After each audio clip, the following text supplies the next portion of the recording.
Buenos días. En este nuevo coloquio de la serie del buen quehacer del médico del Consejo General de Colegios de Médicos, vamos a tratar un tema cada vez más en boga, que es el tema del One Health. One Health, una sola salud, es un enfoque integrador que reconoce que la salud humana, la salud animal y la salud del medio ambiental están estrechamente interconectadas. Para prevenir enfermedades, proteger la salud pública y garantizar la sostenibilidad, es esencial la colaboración entre distintas disciplinas como la medicina humana, la veterinaria, la ecología y otras ciencias afines. Mucho antes de que existiera el término One Health, ya había quienes intuían desde que la salud no era cosa de una sola especie. En la antigua Grecia, Hipócrates, considerado el padre de la medicina, hablaba en sus escritos cómo el entorno, el clima y la dieta influyen en la salud humana. Avanzando en el tiempo, en el siglo XIX, dos figuras destacadas sentaron las bases del pensamiento One Health sin saberlo. Por una parte, Rudolf Virchow, médico patólogo y alemán, y William Osler, considerado uno de los fundadores de la medicina moderna. Sin embargo, no fue hasta las primeras décadas del siglo XXI, especialmente tras las crisis sanitarias del SARS 2003 y la gripe aviar y la más recientemente pandemia de COVID-19, que el concepto de One Health cobró fuerza como enfoque global. Hoy, One Health no es solo una idea, es una necesidad. Es un puente entre disciplinas, una llamada a la cooperación y una estrategia para construir un futuro más saludable y sostenible para todos los seres vivos del planeta. Para tratar el tema de hoy contamos con la colaboración de dos expertos, a quien quiero ya agradecer de antemano su participación. Por una parte, el doctor Rafael Bengoa, médico especialista en salud pública y gestión, que fue director de Sistema de Salud de la OMS y consejero de Sanidad del Gobierno vasco entre el año 2009 y 2013. Y por otra parte, el doctor José María Argimon, también doctor en medicina especialista en medicina pública, en medicina preventiva y salud pública, director del ICS y conseller de la Salud de la Generalitat de Cataluña entre el año 21 y 22. Y también actualmente trabaja en la Fundación Pascual Maragall. Con el fin de romper un poco el fuego, yo les quería proponer como primer tema el abordaje de la interconexión entre la salud humana y la salud animal. Y a partir de aquí, que ellos fueran desarrollando los diferentes temas que consideran más oportunos. En primer lugar, gracias por la invitación y para mí es un honor poder conversar hoy con Rafael Bengoa, que ha sido pues, un maestro en múltiples disciplinas y en múltiples iniciativas. Y hablar de One Health, de algo que está, como se ha dicho en la introducción, muy en boga, pero que es algo más que un concepto, es, como también se ha dicho, una necesidad. Bueno, igualmente, José María, encantado de estar aquí contigo. Los dos somos de una cultura clínica, pero de salud pública, y por lo tanto el mundo de One Health obviamente nos toca de lleno, y es algo que es obviamente bien difícil de desarrollar, pero absolutamente necesario. Sí.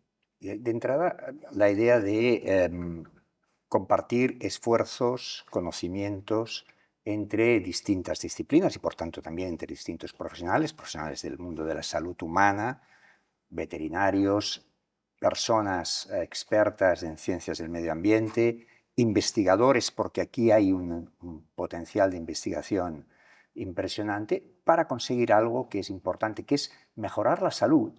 Y aquí, cuando hablamos de salud, generalmente hablamos salud humana, ¿no? Y nosotros tenemos además, como médicos, tendencia a pensar en salud humana, pero es la idea de mejorar la salud de no solo las personas, también los animales y también el planeta. En realidad es el tema de un mundo o un solo mundo y una sola salud. Sí, pero comentaba que era difícil, aunque necesario, como muchas cosas, pero nuestra fuerza en muchas cosas, en medicina, en salud, no es la colaboración. No. Es decir, creo que viene en parte de nuestra formación, en parte, si es que esto tiene que prender desde el ámbito de la salud y quizá no del mundo veterinario o del mundo clima, aunque obviamente esos tres mundos tienen que surgir. El mundo yo creo que la medicina y de la salud debe ser uno de los principales impulsores. Pero para eso hace falta saber qué teclas tocar para entender cómo colaborar, porque no es lo que mejor hacemos. Y luego, obviamente, en relación al clima y el mundo animal, ahora sabemos que hay 1.600.000 virus y un tercio de esos son zoonóticos y con potencial, obviamente, zoonótica y con potencial de infección humana. Eso hace que tenemos, obviamente, casi la obligación de conectar con el mundo animal, porque lo que nos ha ocurrido, obviamente, en pandemia ha sido precisamente eso. Ha sido eso. La zoonosis y este contacto entre humanos y animales, ¿no? Esto va a ir creciendo por muchas razones. La primera, porque estamos creciendo como población mundial. Si miramos algunas cifras, principios de este siglo creo que éramos 8.000 millones de personas, 8.200 como mucho.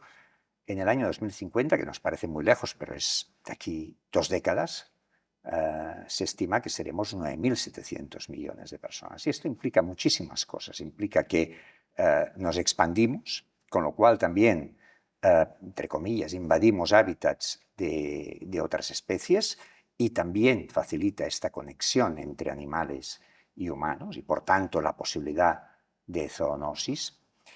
El segundo elemento es porque también cuando nos expandimos y con un crecimiento, con un modelo de crecimiento que parece que no tiene fin, ¿no? Es decir, que no pensamos que los recursos del planeta sean finitos, pues también estamos favoreciendo desde la desforestación, estamos favoreciendo también, nos guste o no, las necesidades alimentarias. Pensamos en la ganadería intensiva, en muchísimos otros elementos, ¿no? En cómo se va a desertizar parte del planeta. Y el tercer elemento, que es el movimiento de personas, el movimiento de animales y el movimiento también de alimentos y de bienes y servicios. Por tanto, elementos como la globalización, que tiene aspectos positivos, también tiene estos elementos de riesgo, ¿no? Sí, la suma de todo lo que describes es una especie de paraíso para los agentes que infectan, a todos los microbios. Lo que pasa es que como no los vemos, pues nos parece que lo vamos a poder controlar y que es algo que ha ocurrido. Pero la verdad, la experiencia de nuestra especie, desde siempre, siempre ha tenido, obviamente, estos, digamos, ataques. Y como bien describes, ahora el clima que estamos creando, las condiciones que estamos creando sobre los ecosistemas, etc., casi estamos ignorando un poquito, obviamente ya, lo que nos ha ocurrido durante la pandemia del COVID. Sabemos que tenemos que intervenir entre pandemias y obviamente la intervención ideal entre pandemias es One Health, porque ahí se empieza a tocar las distintas poleas que nos hace falta. Yo creo que hay una historia muy bonita de George Marshall, que es el de Plan Marshall, Sí. Después de la Segunda Guerra Mundial, pero cuando él tenía 20 años y era un soldado americano, fue a visitar a un padre de 4 chicas, me imagino que lo que la traía era una de las chicas, y les vio a la mañana y cuando volvió a la noche estaban todos muertos de cólera. Comento esto porque eso le influyó a él mucho después en todo su razonamiento de que hay que desarrollar a nivel global, y me voy a por eso. Por eso él razonaba de una forma tan amplia, que es lo que nos hace falta en One Health. Pero, por ejemplo, hemos hecho algunas cosas, como eso del cólera, pues obviamente hemos podido controlar con un razonamiento con las aguas. Y sigue habiendo cólera aquí y allí, pero está controlado en la mayor parte de los ambientes. Sin embargo, con el mundo, digamos, de los virus, pues todavía no estamos no estamos en primera división. Entonces, es evidente que vamos a tener que encontrar un marco, y el marco, obviamente, los que estamos en salud pública, medicina, obviamente en veterinaria y en clima, sabemos que esos tres mundos se tienen que poner de acuerdo. ¿Se están poniendo de acuerdo? Pues yo diría muy despacio, porque en términos políticos no se ve un impulso con la energía necesaria. Y entonces lo que nos puede llegar a ocurrir es volver a tener una pandemia evitable, porque incluso el SARS, cuando hay gente que dice que era un cisne negro, que era impredecible, o una tormenta perfecta, la verdad es que no es así. Era perfectamente predecible y nos podríamos haber preparado mejor, pero para eso hace falta actuar entre pandemias. Aquí, tú has citado entre pandemias, tú has trabajado en la OMS y, por ejemplo, una de las cosas, no te pido que lo comentes, pero que yo creo que hemos vivido ahora, es que para sacar el documento, ¿no?, de preparación, prevención de la pandemia, pues ha habido muchos altibajos, ha habido muchas dificultades, ¿no? Y cuando tú piensas precisamente en algo como es la preparación de la pandemia, después de haber vivido hace muy poco, muy recientemente, una pandemia de estas características, a veces uno se desanima, ¿no? Tengo esperanza, pero uno en algún momento se desanima, porque al fin y al cabo, si vamos a profundizar en un concepto One Health, significa trabajar a nivel local, ciertamente a nivel local, pero claramente a nivel global. Un virus no se circunscribe, un virus o cualquier otro elemento no se circunscribe solo a un territorio. Por tanto, ha de haber una estrategia global desde distintos puntos de vista, desde el punto de vista de la salud humana, la animal y el medio ambiente. Y esto es lo que a mí, repito que tengo esperanza, hay que trabajar mucho, pero aún yo lo veo demasiado lejos por esta dificultad que a veces tenemos todos los humanos en entendernos, en colaborar y en entendernos. Sí, incluso dentro del sector. Pero yo estaba todavía en la OMS en el año 2003 con SARS-1 y MERS un poquito después. Y hay la doctora Brundtland, que era mi directora, la directora de la OMS, que había sido, recordaréis, primera ministra en Noruega y de la firma de clima Kioto. Entonces ella tenía esa lógica bastante global. Entonces dijo que de los dos sitios donde estaba habiendo brotes masivos, que era China y Canadá, no podían salir aviones. Ella recomendó desde la OMS, pensando que la OMS tenía esa fuerza, pues le dijeron todos los países que no, tú no tienes esa fuerza. Y ahí seguimos un poquito. Seguimos obviamente, casi 20 años después, con SARS-2, COVID, en una situación en la que les ha costado mucho ponerse de acuerdo, pero sí se han puesto, y hay algo de esperanza, sí se han puesto de acuerdo en una cosa, en el que van a compartir datos, menos los norteamericanos, que no se entiende muy bien, porque los norteamericanos van a ser entonces los últimos en enterarse de qué virus está atacando. Pero los demás nos vamos a enterar rápido, porque se han puesto de acuerdo, obviamente, en compartir en tiempo real los resultados de laboratorio, genética, etc. Y la otra esperanza, que yo creo que es interesante, es que un tercio de las vacunas tienen que ser para el sur del mundo. Y eso es muy, muy importante. Es decir, porque obviamente eso no es lo que ha ocurrido en el SARS-2. Y entonces, de repente, tener un acuerdo con los fabricantes de vacunas que van a tener que repartir medicamentos y vacunas un tercio por lo menos a los países en vías de desarrollo, eso es muy buena noticia. Este diálogo norte-sur, ¿no? Sur global, es imprescindible si queremos avanzar en One Health, y en esto tienes toda la razón.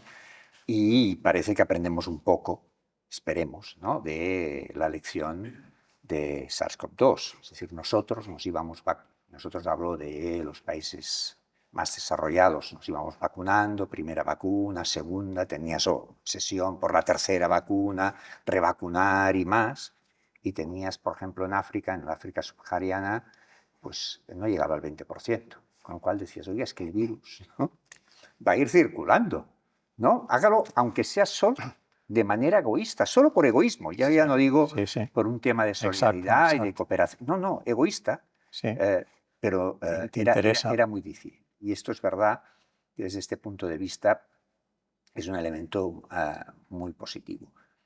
Si te parece, abordamos un tema que es el de el de la implementación, porque cuando estábamos hablando de la estructura del diálogo que estamos manteniendo, ¿no?, uno de los puntos que comentábamos era la implementación. Y yo recuerdo que me decías, me escribiste, hablemos de implementación, que es complicado, ¿no? Y yo le he dado vueltas y lo veo realmente complicado desde el punto de vista de implementar una política One Health realmente desde esta idea de globalización.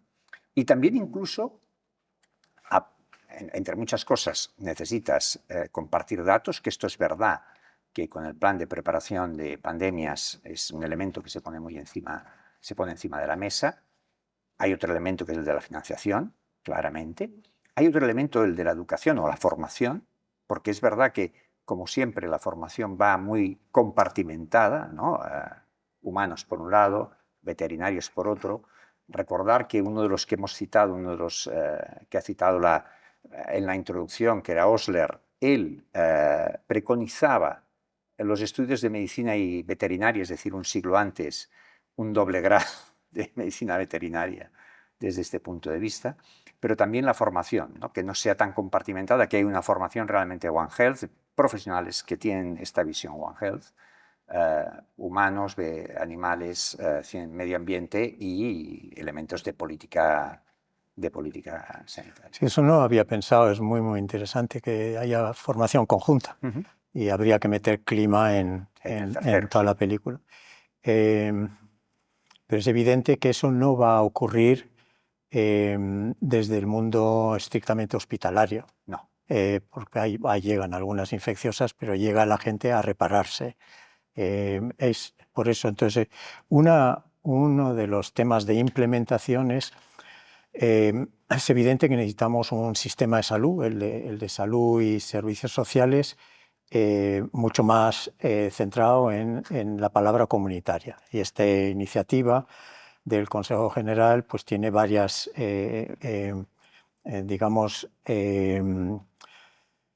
programas que hablan de estas cosas, pero es evidente que el modelo asistencial todavía no está en la lógica comunitaria, entonces va a ser muy difícil que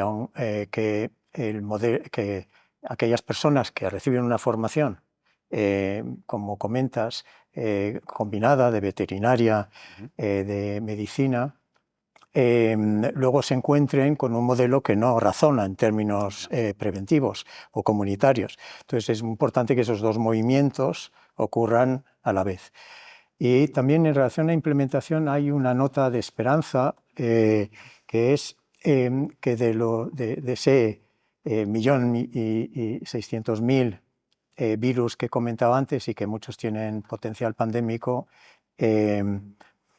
lo que es interesante es que se pueden organizar en 25 familias, que es la iniciativa de la enfermedad X, que como no sabemos qué enfermedad va a venir, el programa de la enfermedad X es muy, muy interesante entre laboratorios y agentes de salud mundial, en el que si conseguimos catalogar en cada una de esas familias 5 o 6 subgrupos, y cuanto más sepamos de cada uno de esos subgrupos, un grupo es el de los polios, el otro grupo es el de los SARS, etc.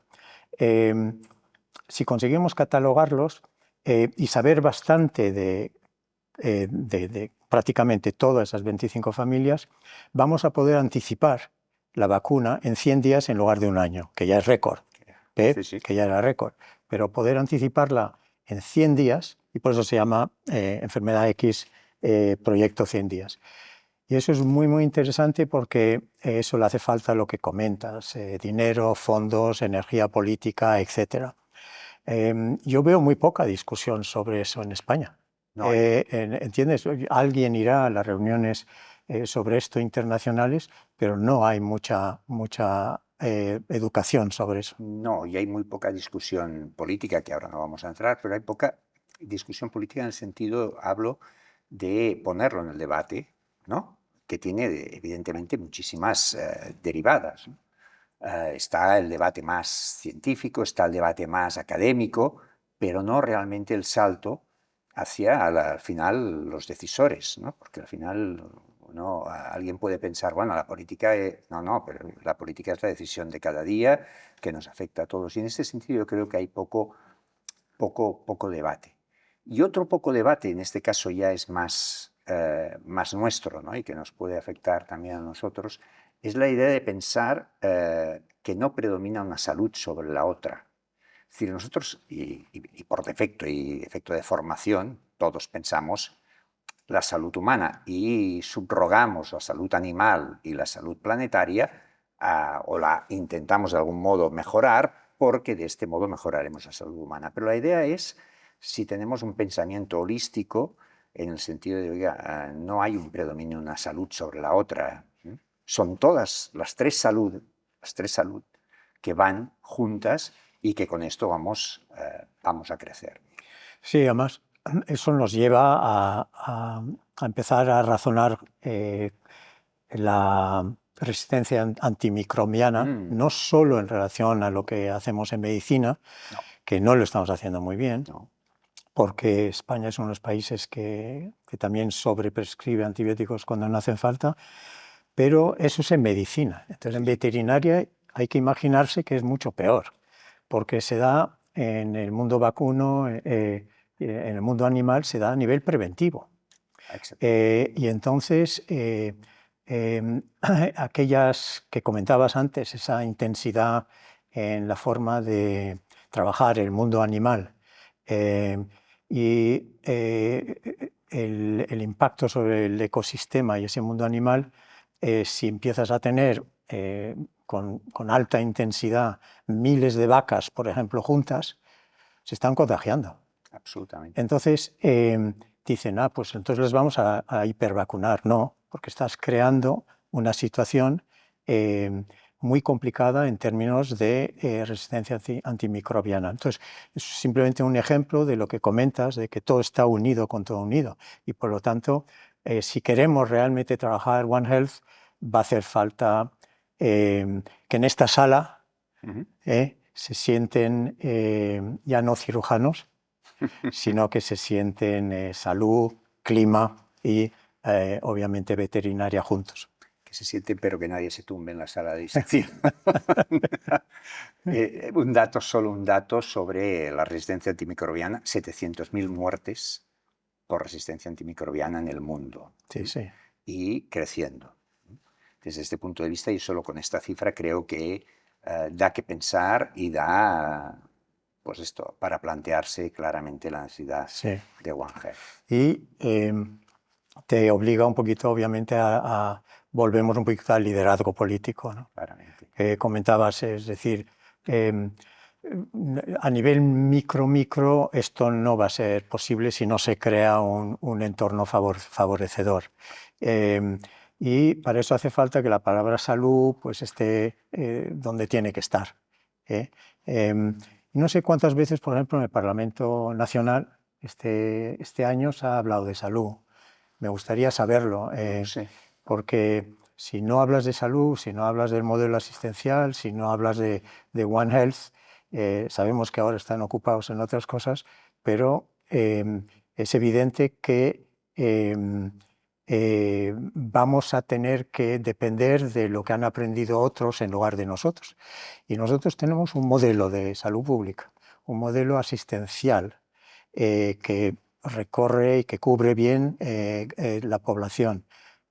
Profesionales muy, muy bien formados. Es decir, tenemos un mejor modelo para hacer esto bien que yo creo otros países europeos. Entonces, simplemente hay que ponerse a ello. Exactamente. Y también una otro elemento que es el de la investigación, ¿no? Y con esto podemos ir cerrando. La idea de decir, hay que investigar, estamos todos investigando claramente, o se está investigando en el campo de la salud humana, en el campo animal también, en el campo del medio ambiente, pero seguramente aquí hay un desequilibrio muy claro entre cada uno de los elementos y también hacer una investigación dirigida a este concepto más global de One Health, ¿no? Y esto también es en el fondo una esperanza, ¿no? Es decir, antes hablamos de recursos finitos en el planeta y hay solo uno que no es finito, que es la capacidad humana de generar ideas, ¿no? Y de poner a prueba estas ideas y a partir de aquí, a partir de la investigación, ir avanzando. Esto es. Yo no sé, Rafa, No, si no hay quieres ir planeta B, cerrando. se dice por ahí. No, No hay planeta B. no. Entonces, como no hay planeta B, es con la planeta A que tenemos que reorganizar. Muchas gracias, Rafael. A ti, José María.